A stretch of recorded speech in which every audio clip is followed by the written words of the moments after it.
What does it take to make a president step down from the podium and face a veteran? You won't believe what happened next. The cameras were rolling, capturing every moment. Inside the packed conference hall in Fort Worth, Texas, the air felt thick, charged with anticipation. Standing at the podium, President Donald Trump, his red tie slightly askew, scanned the crowd while discussing a policy reform that had sparked heated debates across the nation. This was a high-stakes moment. Veterans' benefits, health care access, military pensions, every word carried weight. Reporters sat tightly packed in rows, laptops open, fingers hovering over keyboards, ready to capture any misstep, any phrase that could send shockwaves through the country.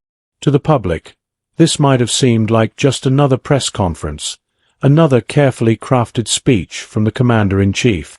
But to the thousands of veterans watching from all corners of the nation, this was so much more.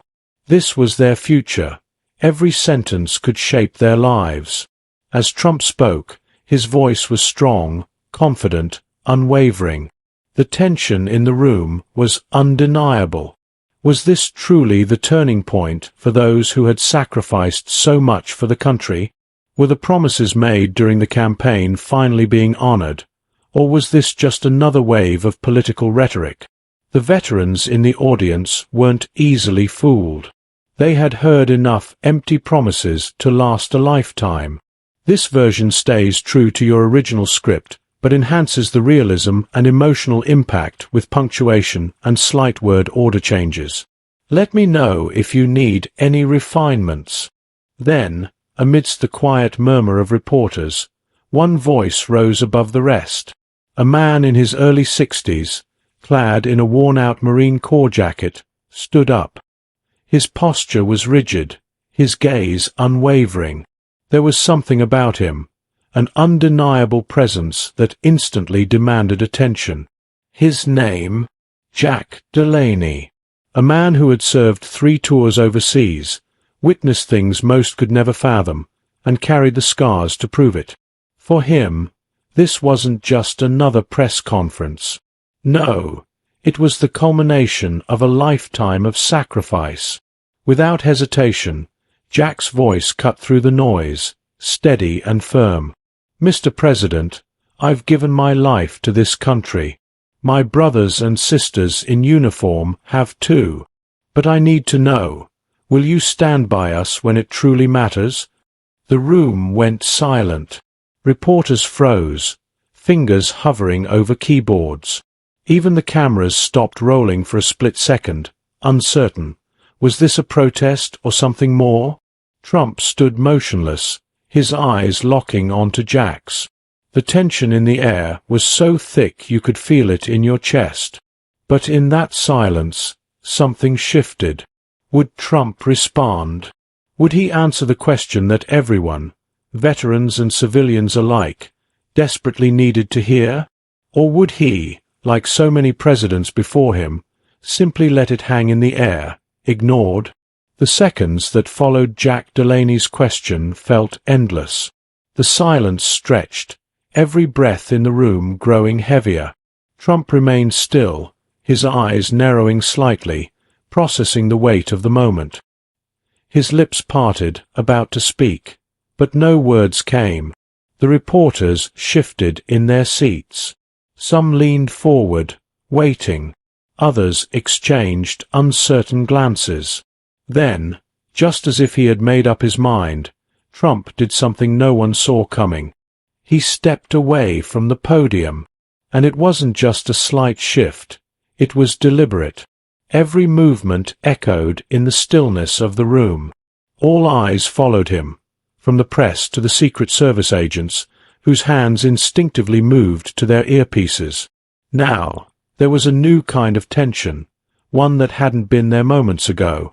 Trump didn't just step away from the microphone. He walked, straight toward Jack Delaney. His aides, positioned at the back of the room, exchanged nervous glances. This wasn't in the script. This wasn't the plan. Presidents don't leave the podium. Not for questions, not for anything. It's a calculated move, a display of power, a way to maintain control. But here was Trump, breaking that unwritten rule, ignoring protocol, walking toward a man who had served his country, a man whose question had just shaken the very foundation of this gathering. As Trump closed the distance, the entire room seemed to hold its breath. The camera lenses adjusted, their motors whirring in unison. Was this about to escalate? Would words be exchanged? Or was this going to be a moment of silent defiance? And then, when Trump stood just feet away from Jack, the room seemed to shrink. The press, the aides, the security, they no longer mattered. Only these two men did. But what happened next? It left everyone questioning what they had just witnessed. The air felt different now, charged, as if every person in the room was afraid to exhale, waiting for something, anything, to happen. Trump stopped, right in front of Jack. Their eyes met. Jack's face was weathered, deep lines etched into his skin from years of service, years of sacrifice. But there was no anger in his gaze, no hostility, just quiet resolve, the look of a man who had seen too much and still wasn't ready to back down. For just a fraction of a second, something flickered in Trump's eyes, a brief crack in his usually impenetrable expression. But it was gone just as fast as it appeared. His posture remained firm. This was a man who had withstood far greater moments than this. The distance between them was only a few feet, but it felt like an eternity. Neither moved. Neither spoke. It was a standoff, but not the kind you'd expect. This wasn't about power. This wasn't about winning. This was something deeper. Then, finally, Trump spoke, but not with the force one might expect from a leader under pressure.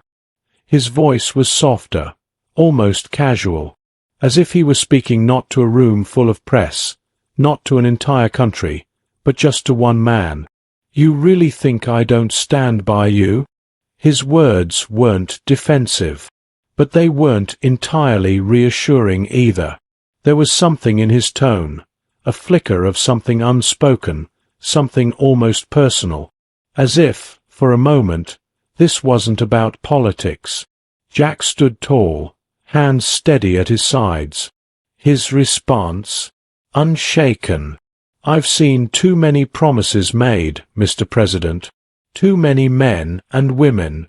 This version keeps the same powerful delivery, making it feel even more engaging with realistic pauses and emotional emphasis. "Let me know if you need any tweaks." Who had served this country in ways most people couldn't even begin to imagine. Yet, when they came home, they were left with nothing. "You're not the first to stand there and say all the right words, Mr. President," Jack continued, his voice unwavering. "But I'm asking you now, will you act?" This wasn't about policies. It wasn't about a law or a bill.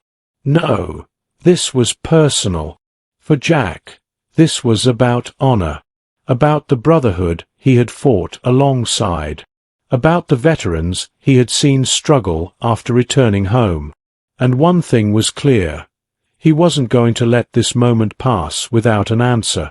The room was frozen. No one dared to move, not even the Secret Service agents, who remained stationed at their posts, their hands tense over their holsters. The cameras clicked in the silence, each flash capturing the sheer weight of this moment. For the briefest second, something in Trump's gaze softened, as if he truly understood the gravity of Jack's words. But before anyone could react, Trump did something even more unexpected. The room felt like it was closing in, as if the very walls had drawn tighter around the two men at the center of it all. A raw, almost tangible tension filled the air. Every single person in that hall, from the reporters furiously scribbling notes to the officials sitting motionless at the back, held their breath in collective anticipation. For a moment, it seemed as though nothing would happen. The cameras, which had been snapping away without pause, suddenly went still. It was as if the entire world had stopped, watching, waiting, unsure who would move first. And then, without warning, President Trump broke the silence. His lips parted, and for the first time since entering the room, his demeanor noticeably shifted. He leaned in slightly, his voice dropping, almost as if speaking only to Jack. But the microphones caught every word. "I don't know if you believe me," he said, "but I've been trying to fix this. For people like you. For those who've given everything. I've been under more pressure than anyone can understand. But what you're asking, it's not just about policies. It's about people who've been forgotten. I won't let them be forgotten." It wasn't the polished, eloquent response some might have expected. It wasn't rehearsed. But it was raw, real, in a way most political speeches never were. The room remained silent. All eyes flickered between the two men, skepticism, hope, uncertainty, hanging thick in the air. Some had expected fireworks. Instead, they were witnessing something much more human. Jack didn't move. His face unreadable. He didn't nod. He didn't smile. He simply stood there, absorbing every word. It was clear, this wasn't just a challenge to the president. This was a challenge to the very soul of the nation. A plea for something real. For a long moment, it seemed as if Jack might speak, might respond. But the words never came. Instead, he simply gave a slight nod. And what happened next? It would shake everyone in that room to their core. Trump stood there, his eyes still locked onto Jack's. A strange calm settled over the space. Just moments ago, the tension had been boiling over. But now, it was as if the entire room had exhaled at once. No one knew what was coming next. But they all knew they had just witnessed something rare. For a moment, it felt like nothing outside that room mattered anymore. Two men, from entirely different walks of life, were bound by something deeper than politics. Then, without warning, Trump did the unthinkable. He extended his hand. The gesture was simple, straightforward, but it carried more weight than anyone could have anticipated. "I'll do everything I can to fix this. For you. For them," Trump said. His voice steady, but there was sincerity in it. And the weight of those words hung in the air, each syllable echoing through the silence. For the first time in what felt like forever, Jack moved. His grip was firm. A silent acknowledgement, not of promises, not of politics, but of this moment. A moment of understanding. A moment that, for now, meant something. This wasn't about how the media would spin it. This wasn't about the political fallout. This was about two men, who had fought in different ways, but for the same cause. The room remained still. The cameras flashed, but their hum felt distant now, almost irrelevant. What had just unfolded in front of them? It was bigger than any headline could ever capture. For a fleeting second, time itself seemed to freeze. No one knew what came next. Would this moment lead to real change? Or would it, like so many before, fade into the endless cycle of political rhetoric? As Trump turned back toward the podium, the air felt different. The reporters' questions? Insignificant now. The debates on policy, on reform, on the future, they could wait, because something had shifted. But as the press conference continued, the country would soon realize. This wasn't the end of the story. It was just the beginning. The press conference in Fort Worth, Texas, didn't end with the usual rapid-fire questions or predictable rebuttals. Instead, a strange stillness lingered, long after the cameras had stopped rolling, as if everyone in that room knew they had just experienced something far bigger than politics. For Jack Delaney, This wasn't about headlines or sound bites. It was about his brothers and sisters, the ones who had served, and the ones still waiting. This keeps the same energy, emotion, and impactful storytelling while slightly shifting word order. Let me know if you'd like any more refinements. The promise made to them long ago, one that had been forgotten by many, was now in the spotlight. And in the silence of that handshake, the world outside began to take notice. Within hours, the video of Jack and Trump's exchange had spread like wildfire. It was everywhere. Social media exploded. News outlets ran it on repeat. Even late-night talk shows couldn't ignore it. Some called it a rare act of sincerity in a world consumed by politics. Others, they weren't so sure. Was this genuine, or just a calculated move? A moment staged perfectly for the cameras? But one thing was undeniable. The conversation had shifted. Veterans across the country spoke out. For some, it was a glimmer of hope, a sign that maybe, just maybe, their voices were finally being heard. For others, skepticism remained. They had seen too many empty promises before. But there was one truth no one could ignore. Veterans' welfare? It was no longer a quiet, secondary issue. It was now front and center. News networks dove deep into the story, revisiting the long history of promises, both made and broken. Headlines screamed, Trump confronted by veteran. Does he really stand by his word? The president's approval ratings saw a slight surge. Some viewed the moment as a genuine shift, a rare show of humanity.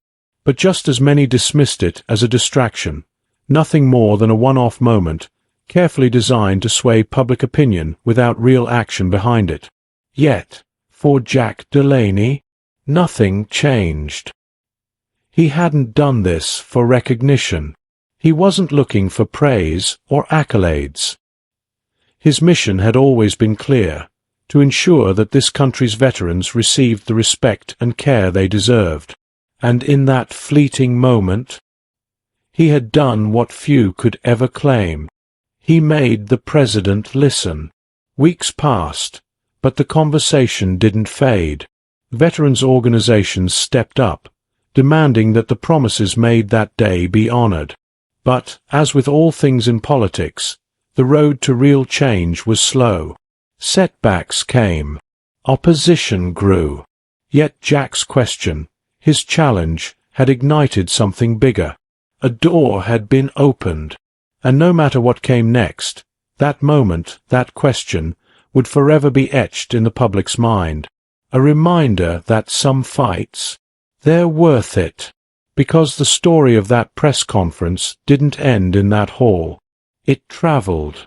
It spread across the country, sparking debates, fueling conversations, and even inspiring movements. The ripple effect of Jack's challenge to the president reached far and wide, a spark of truth in a world drowning in political noise. And as the nation moved forward, one lesson remained clear. No promise should ever go untested. And no voice, no matter how small, should ever be ignored. This keeps the same powerful storytelling while slightly shifting word order for a natural, emotional flow. Let me know if you'd like any refinements.